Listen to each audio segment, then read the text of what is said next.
Hi hello എല്ലാവർക്കും ഷാരൂസ് food ഗാലയിലേക്ക് സ്വാഗതം. ഇന്നിവിടെ ഉണ്ടാക്കാൻ പോകുന്നത് ഓമയ്ക്ക മാത്രം ഇട്ടിട്ട് ഒരു അവിയലാണ്. അതിനൊരു പ്രത്യേകതയുണ്ട്, ഞാൻ കാണിക്കാം. ഇതുണ്ടോ, ഞങ്ങളുടെ വീട്ടിലുണ്ടായ ഓമയ്ക്കയാണ്. അത് ഫ്രഷായിട്ട് പറിച്ച് അപ്പം തന്നെ അരിഞ്ഞ് കൂട്ടാൻ വെച്ചതാണ്. ഇനി അതിന് വേണ്ട സാധനങ്ങൾ നമുക്ക് നോക്കാം. ഓമയ്ക്ക ഈ വലുപ്പത്തിൽ നീളത്തിൽ കനം കുറച്ച് അരിയണം. പിന്നെ തേങ്ങ, മുളക് പൊടി, ജീരകം, പുളി, പച്ചമുളക്, ഇത് തേങ്ങയുടെ കൂടെ അരയ്ക്കാനുണ്ട്. പിന്നെ മഞ്ഞൾപ്പൊടി, ഉപ്പ്, ഇത് രണ്ടും ഓമയ്ക്കയുടെ കൂടെ ഇട്ട് നമുക്ക് വേവിച്ചെടുക്കണം. ആദ്യം കുക്കറിൽ ഓമയ്ക്ക വേവിക്കാൻ വെക്കാം. ഓമയ്ക്ക ഒരു ഞാൻ പറിച്ചില്ല, ആ ഓമയ്ക്കയുടെ ഏകദേശം പകുതിയേ എടുത്തിട്ടുള്ളൂ.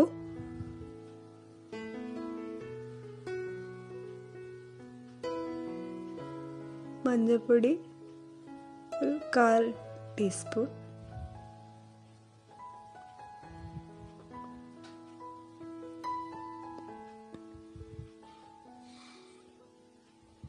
ഉപ്പ് ആവശ്യത്തിന്. ഞാനിവിടെ 1 സ്പൂണ് ആണ് ഇട്ടത്, 1.5 സ്പൂണാണ് ഇട്ടത്.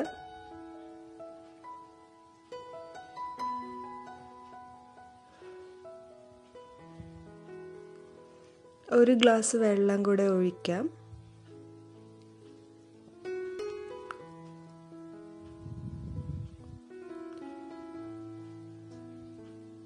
നമുക്കത് വേവിക്കാൻ വെക്കാം. ഓമയ്ക്ക പെട്ടെന്ന് വേവും.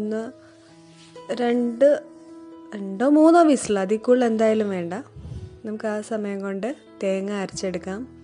തേങ്ങ ഞാൻ ഒരു അരമുറിയുടെ പകുതി അത്ര എടുത്തിട്ടുള്ളൂ, കാരണം കുറച്ച് ഓമയ്ക്കയല്ലേ ഉള്ളൂ, ഇത്ര മതിയാവും. ഇനി ജീരകം 1 നുള്ള്,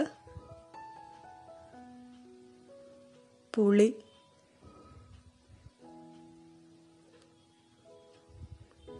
പച്ചമുളക് കീറിയിടാം,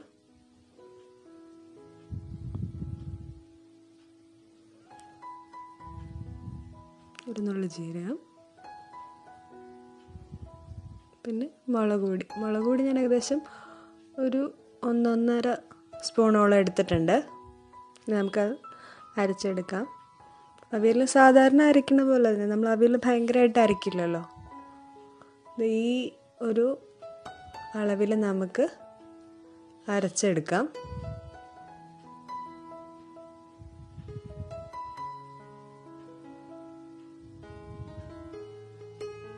ഇതാണ് അതിൻ്റെ പാകം.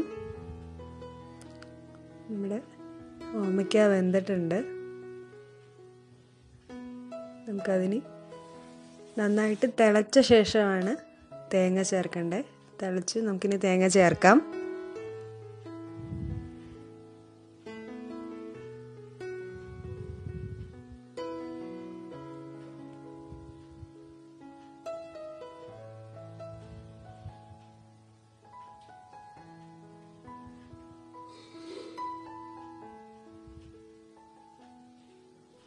കുറച്ച് നേരം നമുക്കത് ഇളക്കാതെ ഇങ്ങനെ വെക്കണം.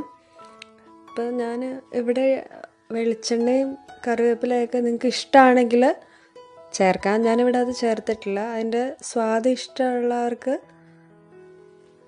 അത് അവസാനം ഇത് ഓഫ് ചെയ്ത് കഴിഞ്ഞിട്ട് ഒരു 1/2 സ്പൂൺ വെളിച്ചെണ്ണയും കറിവേപ്പിലയും ചേർക്കാം.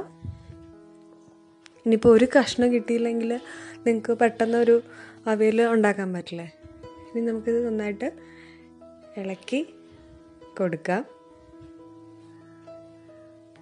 ഓമയ്ക്ക വേവുന്ന ആ ഒരു സമയം മതി ശരിക്കും ഈ അവിയൽ ഉണ്ടാക്കാൻ. ഇത് വലിയ പാടൊന്നുമില്ല.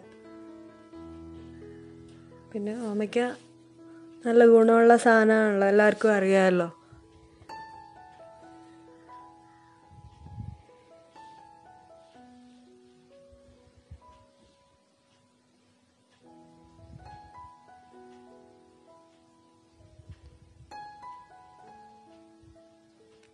ഓമയ്ക്ക അവിയൽ തയ്യാറായി കഴിഞ്ഞിരിക്കുന്നു. നിങ്ങൾ ട്രൈ ചെയ്ത് നോക്കുക. ഇഷ്ടപ്പെട്ടാൽ കമൻറ്റ് ചെയ്യുക.